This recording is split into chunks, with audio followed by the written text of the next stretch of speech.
Hey guys, it is Tristan with Nerdette's NewsStand, and I want to talk just for a minute, I won't make this too long, about the early impressions that were released today when it comes to The Last of Us Part 2. I'm not gonna talk spoilers. I will link a review in the description so you can check out what they said for themselves.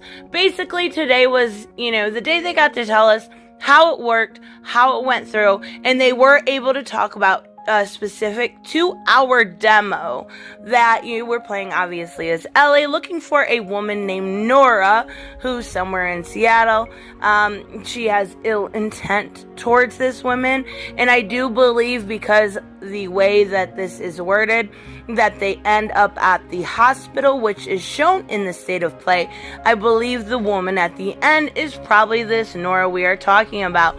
I tried to figure out for days who it was, but, that's me. So, anyways, the early reviews, let's talk about this. What has been said and how trustworthy really are they? Now, of course, the majority, unless something was very, very off, are going to be positive. These early reviewers want to get Naughty Dog or whatever company's next review copy, so they usually won't bash them a whole lot. But from what I can tell, looking over, I believe it was Eurogamer, Guardian, Washington Post, Polygon, and I believe there was one more that I looked at, actually a YouTuber who made a video. I'll link that in the description too. Probably the best to do, because then again, he's coming at it from a fan's perspective instead of a journalistic perspective. So, much more trustworthy in my opinion. And with only, I think, 46,000 subs. Not that that's not a lot. I didn't mean to sound like that. I'm just saying it seems like the reason why he was able to get this early review is because he's a fan, not a journalist. Now, everything, and I mean everything, from the mechanics to the story themes to the variety of location to the presentation to the polished, bloody, and terrifying scenes, has been 100%, and I mean 100%, not even any constructive criticism I have seen, positive. I have seen people say they don't know how this game, there's no way this game's not getting Game of the Year, and I know I show my bias, but I believe it. I'm really glad to see, especially the YouTubers that have got this, coming out and being positive. Now, I really didn't ever have a whole lot of worry when it came to this game, but with early reviews in telling us, just how brutal, how affected people are by the inhabitants and the surrounding within the game. And then we do get a little bit more insight when it comes to the Scars, I believe it is pronounced Serphalites, who are the religious zealots, and at one point they are described as freeing somebody, which is, killing them. And, and then we have, the other faction, and they all fight differently. That's what I really, really like about it, is, the Scars are very quiet. They're very, they use a set of whistles. They use, different ways of getting around, and they fight differently than I'm going to put it up on screen. I can't remember exactly. Something Liberation Front. I forget the other one. So, what we're seeing here is a good mix of combat. Washington Liberation Front, I'm sorry. We're seeing a good mix of combat.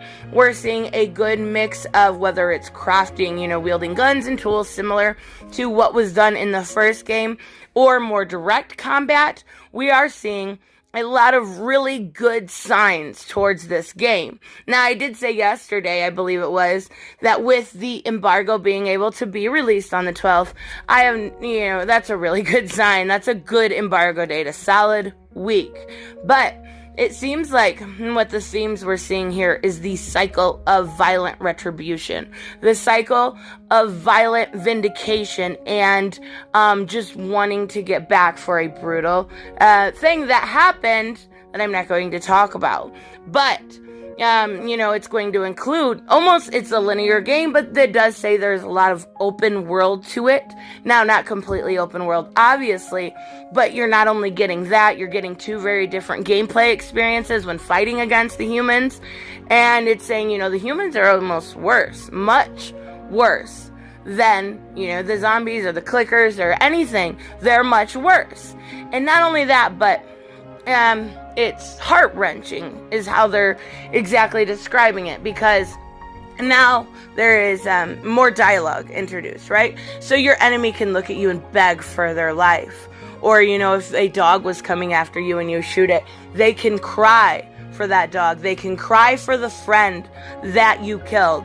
So, of course, it is more realistic, and it is going to make the game feel more real. And even the conversations you hear between, different people, whether it's the Scars or the Washington Liberation Front, are being, kind of described as events that are going on in their world, something you've already experienced, or could even give you a hint of something you're yet to experience. So, obviously, we have, this is not really a spoiler, but let's talk a little bit about the zombies. We have runners, clickers, and stalkers, but this is also introducing a new zombie called the Shamblers.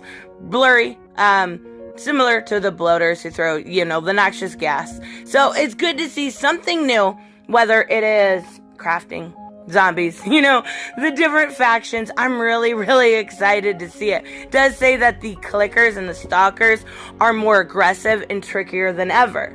So, wow, I'm really excited. This is something I've been looking forward to for a very long time, and we are getting news after news. Not only that, I wasn't going to make this video, but it's really funny because, this game's going to sell so bad, right? Right, it's going to sell really, really bad. Except for it's sold out on Amazon. Like, obviously, you can still pre-order it digitally. But if you were hoping to get a copy off of Amazon, you're out of luck. They are all sold out at this point. 19 days before the game comes out, the game is sold out for physical copies. That's pretty revolutionary. Pretty awesome. I cannot wait for this to come out. Let me know, of course, what you guys think about the early reviews. I will put some in the description and in the pinned comment so you can check them out. And, take it with a grain of salt. But as of right now, it's looking very good. And just, makes me wish it was June 19th more. And I will see you guys in the next one. Bye-bye. Hey guys, I want to give a huge shout out to my Patreon and subscribe stars.